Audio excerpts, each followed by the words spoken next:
Hello friends, welcome to Tamil Mom Portfolio. BrainBees Solutions Limited IPO August 6ஆம் தேதி open ஆக போகுது. So இந்த கம்பெனி பற்றிய டீட்டெயில்ஸை நம்ம இந்த வீடியோவில் பார்க்கலாம். BrainBees Solutions அப்படின்னோடனே ஏதோ ஒரு புது கம்பெனி தான் IPO வந்துட்டாங்க அப்படின்ற மாதிரி நினைக்க வேண்டாம். மேக்ஸிமம் எல்லா பேரண்ட்டுக்குமே ஃபர்ஸ்ட் கிரை வந்து தெரிஞ்சிருக்க சான்சஸ் இருக்குது, எல்லாருக்குமே தெரிய சான்சஸ் இருக்குது. இருந்தாலும் பேரண்ட் அப்படின்றப்ப கண்டிப்பாக நம்ம ஒரு டைமாவது நம்ம குழந்தைங்களுக்கு ஃபர்ஸ்ட் கிரைலேருந்து ஏதோ ஒரு ப்ராடக்டாவது ஆர்டர் பண்ணியிருப்போம். ஸோ இந்த ஃபர்ஸ்ட் கிரை தான் வந்து இப்போ IPO வந்திருக்காங்க. 2010 இன்கார்பரேட் பண்ணினாங்க BrainBees Solutions அப்படின்ற நேமில்.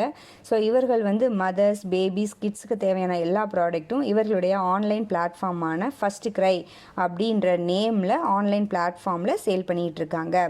இன்ஃபேண்ட்லேருந்து 12 வயசு வரைக்கும் குழந்தைங்களுக்கு தேவையான எல்லா அக்சசரிஸும் எல்லாமே இவர்களுடைய பிராண்டில் பிளாட்ஃபார்மில் அவைலபிளாக இருக்குது. 1.5 மில்லியன் ஸ்டாக் கீப்பிங் யூனிட்ஸ் வச்சுருக்காங்க. 7500 பிராண்ட்ஸ் இருக்குது. குளோபல் பிராண்ட்ஸ், ஓன் பிராண்ட்ஸ் மட்டும் கிடையாது, குளோபல் பிராண்ட்ஸும் தேர்ட் பார்ட்டி பிராண்ட்ஸும் இவர்களோட ஆன்லைன் பிளாட்ஃபார்மில் அவைலபிளாக இருந்துகிட்ருக்கு. இவர்களுடைய ஓன் பிராண்டான பேபி ஹக் பார்த்திங்கன்னா கஸ்டமர் ட்ரஸ்ட் இருக்குது, பிராண்ட் அவேர்னஸும் இருக்குது. நானுமே பேபி ஹக் தான் வாங்குவேன் என்னோடய பசங்களுக்கு. நல்ல லைஃபும் வந்துட்டுருக்கும், நல்ல குவாலிட்டியாகவும் இருக்குது. ஓகேங்க, இவர்களுடைய IPO அமௌண்ட்டை இவர்களுடைய நியூ மாடர்ன் ஸ்டோர்ஸ் எஸ்டாப்ளிஷ் பண்ணுறதுக்காகவும், பேபி ஹக்ன்ற பிராண்டை எஸ்டாப்ளிஷ் பண்ணுறதுக்காகவும், வேர் ஹவுசஸை எஸ்டாப்ளிஷ் பண்ணுறதுக்காகவும் யூஸ் பண்ண போகிறதா சொல்லியிருக்காங்க.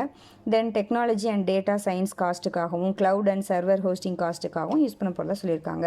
மெயினாக இவருடைய பிஸ்னஸை எக்ஸ்பேண்ட் பண்ணுறதுக்காக யூஸ் பண்ண போகிறதா சொல்லியிருக்காங்க. ஸோ ஃபர்ஸ்ட் கிரை அப்படின்ற பிராண்ட் வந்து பிராண்ட் லாயல்ட்டி நல்லாவே இருக்குது, லார்ஜஸ்ட் ரீட்டைல் பிளாட்ஃபார்மாகவும் இருந்துகிட்ருக்காங்க. ஓகேங்க, நெக்ஸ்ட்டு ஃபைனான்ஷியல்ஸ் பார்க்கலாம். ரெவன்யூ பொறுத்த வரைக்கும் ஒரு வருஷமும் நல்லாவே க்ரோ ஆகிட்டுருக்கு. ப்ராஃபிட் அப்படின்னு பார்த்தோன்னா இது வரைக்கும் லாஸ் தான் மேக் பண்ணியிருக்காங்க. பட் 2023 லாஸை கம்பேர் பண்ணும்போது 24 லாஸ் அப்படின்றது நல்லாவே குறைஞ்சிருக்கு. கடன் அப்படின்னு பார்த்தோன்னா 462 கோடி கடன் வச்சுருக்காங்க. So earning per share, return on net worth எல்லாமே மைனஸ் தான். ஸோ இந்த கம்பெனிக்கு எந்த ஒரு சேம் பிஸ்னஸ் ரிலேட்டடாக எந்த ஒரு லிஸ்டட் பேர்ஸுமே இல்லைன்ற மாதிரி சொல்லியிருக்காங்க. ஹொனாசா கன்சியூமர் பார்த்திங்கன்னா மாமா எர்த் ப்ராடக்ட்டு, நைக்கா பார்த்திங்கன்னா நம்ம பியூட்டி ப்ராடக்ட் மாதிரி வரும். FSN ecommerce company name, Honasa consumer company name, Mamaearth அப்படின்றது அவர்களுடைய பிராண்டு நேம். ஓகேங்க, இருந்தாலும் RHPயில் எந்த ஒரு லிஸ்டட் பேர்ஸ் இல்லைன்ற மாதிரி கொடுத்துருக்காங்க. ஓகே, IPO ஓப்பன் ஆகிறது ஆகஸ்ட் 6ஆம் தேதி, க்ளோஸ் ஆகிறது ஆகஸ்ட் 8ஆம் தேதி. Face value ₹2. IPO Appar price pant ₹465. ஒரு லாட் அப்படிங்கிறது 32 ஷேர்ஸ். லிஸ்ட் ஆக போகிறது NSE and BSEயில்.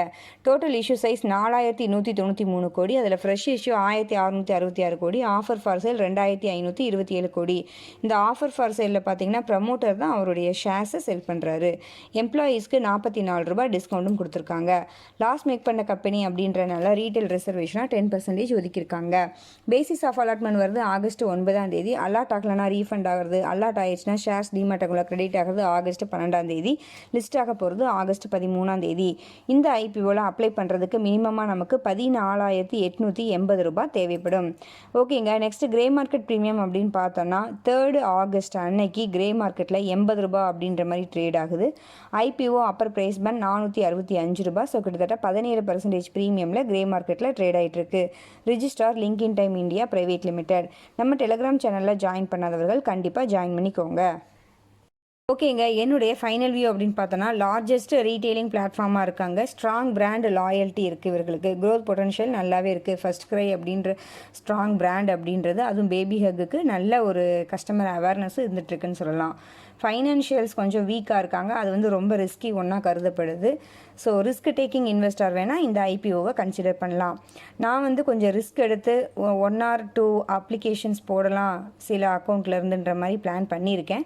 But final station வந்து ஆகஸ்ட் 7ஆம் தேதி. இன்னும் நிறைய டைம் இருக்குது. ஸோ அதுக்குள்ளே மார்க்கெட் சென்டிமெண்ட்ஸ் எப்படி வேணாலும் மாறலாம். ஸோ அந்த டைமில் வந்து நம்ம டேஷன் எடுத்துக்கலான் இருக்கேன். நீங்கள் அந்த IPO பற்றி என்ன நினைக்கிறீங்க?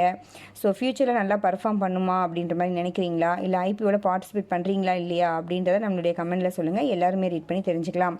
நம்ம வீடியோஸ் உங்களுக்கு யூஸ்ஃபுல்லாக இருந்துச்சு அப்படின்னா லைக் பண்ணுங்கள், கமெண்ட் பண்ணுங்கள், உங்கள் ஃப்ரெண்ட்ஸ்க்கு ஷேர் பண்ணுங்கள், நம்ம சேனலை சப்ஸ்கிரைப் பண்ணுங்கள், நம்மளுடைய டெலிகிராம் சேனலையும் ஜாயின் பண்ணிக்கோங்க. நீங்கள் டிமேட் அக்கௌண்ட் ஓப்பன் பண்ணணும் அப்படின்னா நம்ம சேனலோட வீடியோஸில் டிஸ்கிரிப்ஷன் பாக்ஸில் Angel 110 லிங்க் இருக்கும். அந்த லிங்கை யூஸ் பண்ணி நீங்கள் டிமேட் அக்கௌண்ட் ஓப்பன் பண்ணிக்கோங்க. நன்றி, வணக்கம்.